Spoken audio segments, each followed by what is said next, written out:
তো অনেক পিঠেপুলি খাওয়া হলো, কিন্তু গুড়ের পায়েসটা এখনো পর্যন্ত হয়ে ওঠেনি। তো তার জন্য ভাবছি আজকে একটু পায়েস বানাই। তো কীরকমভাবে বানাই, যদিও জানি পায়েস সবাই বানাতে পারে, কিন্তু আজকে একটু আমি অন্যভাবে পায়েসটা বানাবো। চলো দেখতে। একটু ধুয়ে আর জল ঝরাতে দিয়েছিলাম, চালটা কিন্তু একদম ঝরঝরে হয়ে গেছে। চাল রয়েছে, তো তার মধ্যে আমি এই হাফ চামচ ঘি একটু অ্যাড করে নেব, ভালো করে চালের মধ্যে মিশিয়ে নিচ্ছি।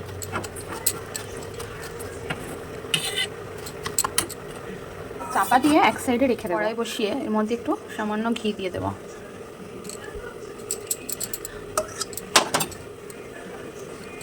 এর মধ্যে কিছুটা কাজু ভেঙে রেখেছি আমি, তো এগুলো দিয়ে দেবো।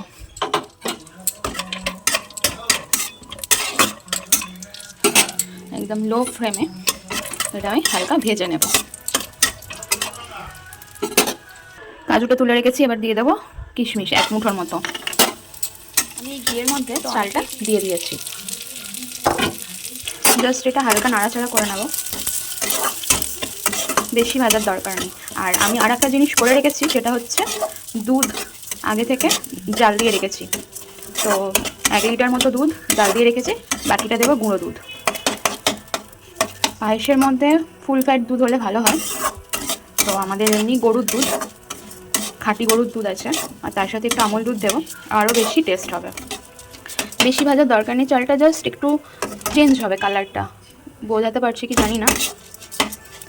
এরপর আমি এটা দুধটা অ্যাড করে দেবো। দুধটা আগে থেকে আমি জাল করে রেখেছি,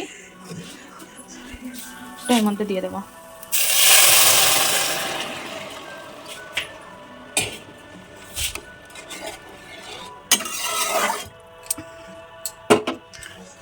প্রথমে চালটা সিদ্ধ করে নেব, তারপরে এর মধ্যে মিষ্টিটা দেবো। দুটো এলাচ ছিঁড়ে এর মধ্যে দিয়ে দেবো। এই সময় হচ্ছে গুঁড়ো দুধটা অ্যাড করে দেবো।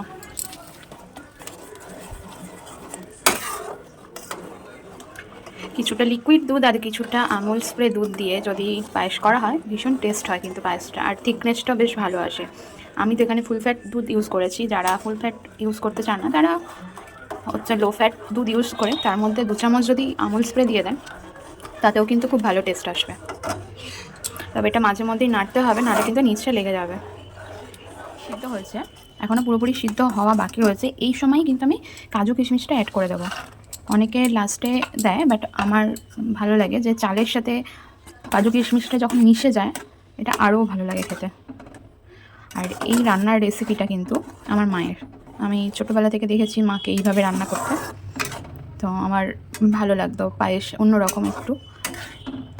লাস্টে আর একটা জিনিস বলবো, যেটা মেন টেস্ট হওয়ার যেটা হবে সেটা দেখাচ্ছি। প্রায় 15 মিনিট জাল দেওয়ার পর চালটা সেদ্ধ হয়ে গেছে। এটা অ্যাড করবো আমি কিছুটা মিছরি, গুড় দিয়ে হলেও আমাদের বাড়ি যেহেতু জয়নগরে, আমরা এখানে খাঁটি গুড়টা পাই, তো নলেন গুড় খুব একটা বেশি মিষ্টি হয় না, তো তার জন্য আমি কিছুটা মিছরি ব্যবহার করবো।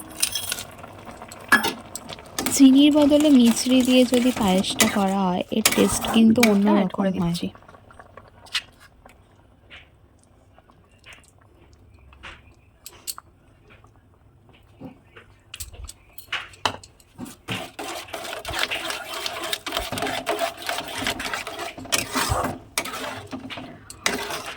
অরিজিনাল নলেন গুড় কিন্তু খুব মিষ্টি হয় না, হালকা মিষ্টি হয়। আর যেই গুড়গুলোতে মিষ্টি খুব বেশি হয়, সেইগুলোতে কিন্তু তার মধ্যে চিনি অ্যাড করা থাকে, তো তার জন্য গুড়টাতে মিষ্টি বেশি হয়। তো আমাদের এখানে মোটামুটি গুড়ের কোয়ালিটিটা ভালোই হয়। তো জানোই তোমরা সবাই, জয়নগরে মোয়া বিখ্যাত, গুড় বিখ্যাত, তো তার জন্য আমরা একটু খাঁটি জিনিসটাই পাই। মিষ্টি জিনিসের মধ্যে অল্প একটু লবণ দিলে কিন্তু টেস্টটা অনেক ভালো হবে, তো সেই জন্য একদম সামান্য একটু লবণ দিয়ে এটা নাড়াচাড়া করে নেব। যেহেতু গুড় আর মিছরিটা দিয়েছি, এটা একটু লিকুইড ভাব এসে গেছে, তো আর কিছুক্ষণ এটা আঁচে হলেই একদম থিকনেস ব্যাপারটা চলে আসবে।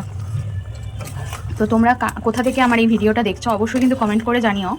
আর তোমরা কি কেউ কখনো অরিজিনাল জয়নগরের মোয়া বা গুড় খেয়েছো? যারা জয়নগরে থাকো না, যদি না খেয়ে থাকো, একবার অন্তত খেয়ে দেখো। অন্য কোনো জায়গার মোয়ার খেতে ভালোই লাগবে না। আমাদের এখানে এক ধরনের খই হয়, কনক চুল খই, তো তার যে স্মেলটা, তার জন্য কিন্তু এখানের মোয়াটা এত ভালো হয়। আর এই ধানটা আর অন্য কোথাও কিন্তু চাষ হয়। একদম রেডি। আর এটা যেহেতু একটু গরম আছে, সেজন্য একটু লিকুইড ভাব রয়েছে, বাট ঠান্ডা হয়ে গেলে একদম মানে তো পায়েস রেডি হয়ে গেছে। আর সুস্মিতা বাটি নিয়ে খেতে বসে গেছে। ও তো আমিও খেয়ে দেখি একটু কীরকম হয়েছে। সুন্দর হয়েছে। খুব ভালো লাগছে কিন্তু নলেন গুড়ের গন্ধটার জন্য, তাই না? আর একটা সেন্ট বেরোচ্ছে খুব আমাদের সুন্দর। এখানে নলেন গুড়টা সত্যি খুব ভালো পাওয়া যায়। তো যারা যারা জয়নগরের বাইরে থেকে ভিডিওটা দেখছো, পারলে কিন্তু একবার অবশ্যই কিন্তু আমাদের জয়নগর থেকে গুড় আর মোয়া কিনে নিয়ে গিয়ে খেয়ে দেখো, একদম প্রেমে পড়ে যাবে। তো চলো টাটা।